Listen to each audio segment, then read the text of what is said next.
to go through this.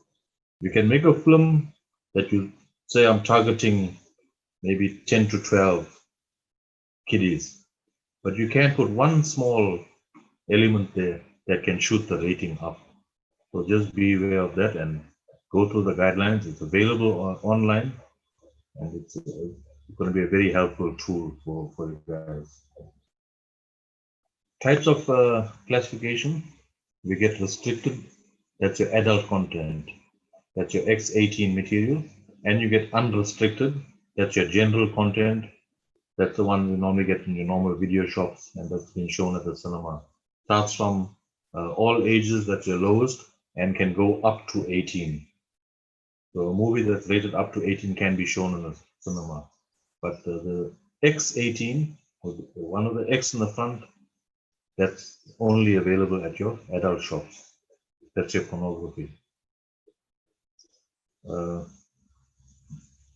Behind all of this is actually the safety of the public, safety of the children. As you know from what I've been talking about, it's basically for the protection of the public and protection of children. But it's left onto the Film and Publication Board and the filmmakers to make sure that this happens. We have to have active participation and cooperation from industry as well. Classification procedure. If you make a movie, first thing you need to do is to register with the Film and Publication Board. There's submission forms that's available at the Film and Publication Board offices or online, or via the online will take you through to a site where you can even do your submission online as well. There's applicable fees for that. We'll just run through that very quickly as well, so you have an idea as to when you're making a film, what the fees are, what the tariffs are for the distributor or the filmmaker. There's different formats that you need to be considered about. Whether you're going to target your DVD, whether you're going to target the theater format, or and there's different categories to that as well. When making a film, you need to decide on your original packaging and cover. You cannot just change your cover as you feel like. You decide on your original and you submit it as that. You have to be wary about trailers of your films. Normally you would like your trailers to be out beforehand. Those trailers also need to be submitted for classification. You can get a film that's rated 16, depending on the content, but then you will get trailers that can be rated lower. So it depends what content you put onto your trailer as well. Display, once the ratings are released, you need to display the age ratings as per the regulations, what the regulations require. On the FPB triangle, there's a certificate number that's there as well. So all those need to be in place as well.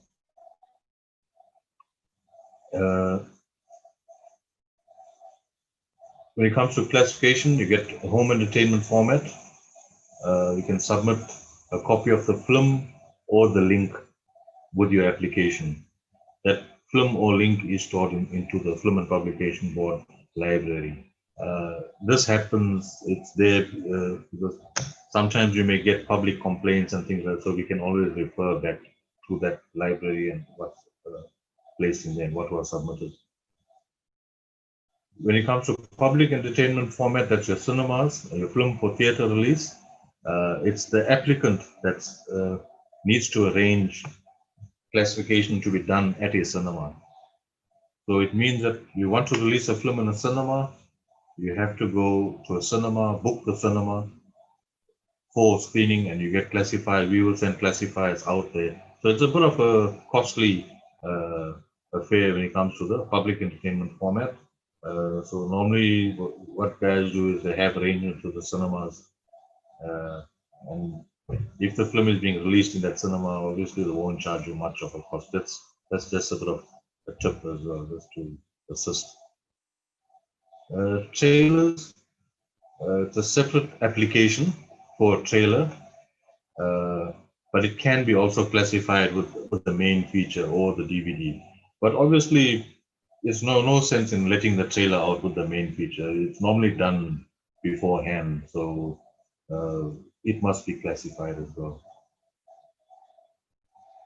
Okay, just the classification tariffs. I just want to run through the tariffs very quickly. And obviously, these tariffs that I'm running through is going to change during February 2021, but there's not much of a change in that. You would find that some of the tariffs actually decreased and some have increased, but very slight difference to it. For a local made DVD, a local film, it's to classify a film, it's 544 Rand. But for cinema, it's 598 Rand. That's a different type of format. Compared to an international made film, say a film made in America, it'll cost 2,243 Rand compared to a local film costing 544 Rand. Then you get adult films that's also over 2,000 Rand. Trailers, to classify a trailer is 22 Rands per minute. So normally trailers run to 2 or 3 minutes or so. Then you get interactive games with around about 2,000 as well. And then you get the Bollywood and the Nollywood, because there's a market for it and not a strong market as in South Africa. We charge the same as what the local films cost. Now, I know you may be thinking, why does the FPB charge for this? Obviously, the services that classifies that have to be paid, the administration fees and things like that. Normally, every film is classified by 3 classifiers. And if you look at a local DVD that is being classified 544 Rand, that's what we charge the distributor. But the total cost that the FPB has to sort of incur is around about 2,500 to 3,000 Rand. So basically, every film that you're submitting, if we are like a private business or so, you'll be running at a loss. So this is the way that we actually give back to the public. We make sure that at a minimum cost, and even running at a loss, not even a profit margin as such, that these things are brought out to the public. You would notice for the international films, it's just basically breaking even. But with the local films, it's possibly a 500% loss, I would estimate. So bear in mind that you have to pay 3 classifiers, also pay for their traveling costs and things like that, leaving alone the internal Film and Publication Board administration. Okay. When it comes to the display of the classification, the FPB triangle, there's a regulation as to how it has to be. The height must be 15 millimeters, width 10 millimeters, and it has to be in color, and it's a triangular format. This is available from our client support division. So whenever a movie is classified, they will give you the triangle as well to display on that movie or packaging of that movie, so that the public is aware of that. People also use posters. Posters form part of the publications. So if it's a poster that is related to a specific film, then it has to display the classification of that film. So that when a person goes, for example, to a movie and looks at a poster, you know, okay, this is a movie that's showing whether I can take my 10-year-old or whether I have to leave him at home, or so the decision can be made. That's the idea behind that. As mentioned, the Film and Publication Board logo has to have the classification certificate number, which is provided once the movie is classified. It will have the consumer advice and age rating, like for example 13 violence or 10 to 12 PG. Then it will have running time and things like that, which is obviously optional for people as well. Just a little bit about film festivals. Those that are interested in film festivals, you need to submit for exemption 30 days prior to the start of the festival. A written application has to be done for exemption.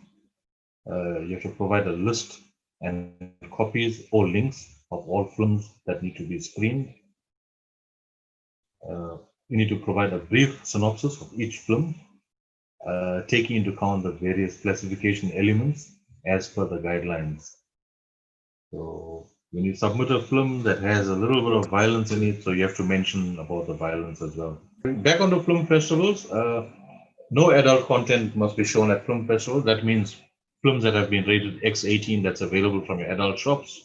And very important as well, there must be a cautionary message before each screening of a film that basically says that the exemption was granted at request of the applicant. It was not classified in terms of section 18, which means it was not fully classified, just classified on what the synopsis mentioned. Bear in mind that there's a lot of things online. So we might not have come across your film yet, but when we do, please be prepared. So it's not too late. You can actually submit it as well. All right. I am busy doing a trailer of 2 minutes of my film. Am I still supposed to go to FPP for classification for my 2 minutes trailer? Okay. If you're doing your trailer, if you're submitting it online or playing it online, you can self-regulate it as a guide. If there's something harmful there, just put in a warning before that. But if you say bring it on a cinema or theater, you can submit it through. As mentioned, it's only 22 rands per minute that we charge for trailers, so it's not very much.